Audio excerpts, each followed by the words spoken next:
तो अब यहाँ पर नतीजों का इंतजार है, लेकिन उससे पहले एग्जिट पोल की अगर हम बात करें तो इससे जो शिवसेना उद्धव गुट है वो संतुष्ट नहीं नजर आ रहे हैं। संजय राउत ने इस पर जो है वो सवाल उठाए हैं एग्जिट पोल पर, और उनका यहाँ पर ये कहना है कि पैसे देकर ही एग्जिट पोल करवाए गए और एमवीए यहाँ पर जीत रही है, हम सरकार बनाएंगे। इसको लेकर आश्वस्त संजय राउत जो है वो नजर आ रहे हैं। कल तीनों दलों की एक बैठक हुई थी, उनका ये कहना है एमवीए 160 सीटें जीतेगी और हम सरकार बनाएंगे। तो यानी एमवीए की तरफ से वो आश्वस्त हैं इस बात को लेकर कि उनकी सरकार यहाँ पर बन रही है। तो दोनों ही जो गुट है महाराष्ट्र में, उनके अपने अपने दावे हैं, अपनी अपनी उम्मीदें हैं इस बार के चुनाव के नतीजों को लेकर। और अब संजय राउत की ये बड़ी प्रतिक्रिया यहाँ पर सामने आई है, जिसमें उनका कहना है कि मजबूत सरकार के लिए छोटे निर्दलियों के साथ पर चर्चा यहाँ पर हुई है।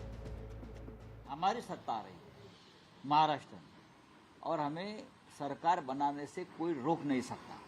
सवाल आपसे ये है, निर्दलीय और बागी उम्मीदवार, ये दो अलग अलग कैटेगरी हैं, इनके लिए आपकी क्या योजना है? सबसे पहले मैं ये कहूंगा कि हमारे 3 पार्टी के 160 लोग चुनकर आ रहे हैं।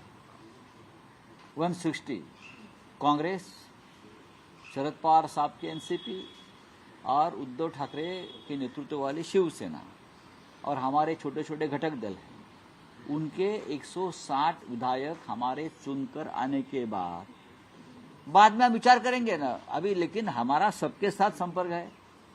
मैं किसी को बागी नहीं मानता हूं। चुनाव लड़ना सबका अधिकार है, कोई बागी नहीं है। चुनाव लड़ना सबका अधिकार है। कोई इंडिपेंडेंट लड़ता है, कोई छोटे छोटे दल का सहारा लेकर लड़ते हैं।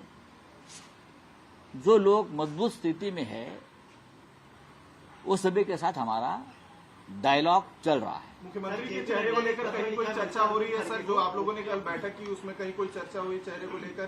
क्योंकि कांग्रेस की तरफ से सबसे ज्यादा सीटें उनकी हैं और जीत का दावा किया जा रहा है, सबसे ज्यादा नंबर उनके आएंगे। और जो फॉर्मूला आप लोगों की तरफ से किया गया था जिसकी जितनी ज्यादा, ऐसा कोई फॉर्मूला अब तक बना नहीं था और ना बनेगा। सब मिलकर नेता चुनेंगे, मुख्यमंत्री पद का नेता चुनेंगे, सब मिलकर बैठेंगे। कोई फॉर्मूले के बारे में अब तक चर्चा नहीं हुई है।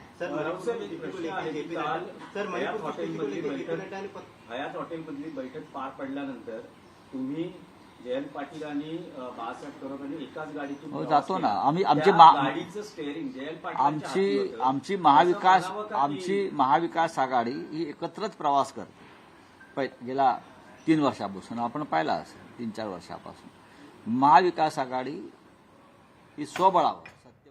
तो आप देख रहे हैं यहाँ पर संजय राउत को जो अपनी प्रतिक्रिया दे रहे थे। एग्जिट पोल से असंतुष्ट लग रहे हैं, लेकिन उनका जो अपना अनुमान है सीटों को लेकर वो कह रहे हैं कि 160 सीटें उनकी आएंगी। और निर्दलीय और जो नाराज इस बार के कई सारे उम्मीदवार थे जो पार्टियों से अलग जो है चुनाव लड़े थे, उस पर भी उन्होंने प्रतिक्रिया जो है वो दी है और कहा है कि कोई भी बागी नहीं है, सब अपनी तरफ से चुनाव जो है वो लड़ते हैं। तो तमाम संभावनाएं भी इनकी तरफ से तलाशी जा रही हैं, इस ओर इशारा इन्होंने यहाँ पर किया है।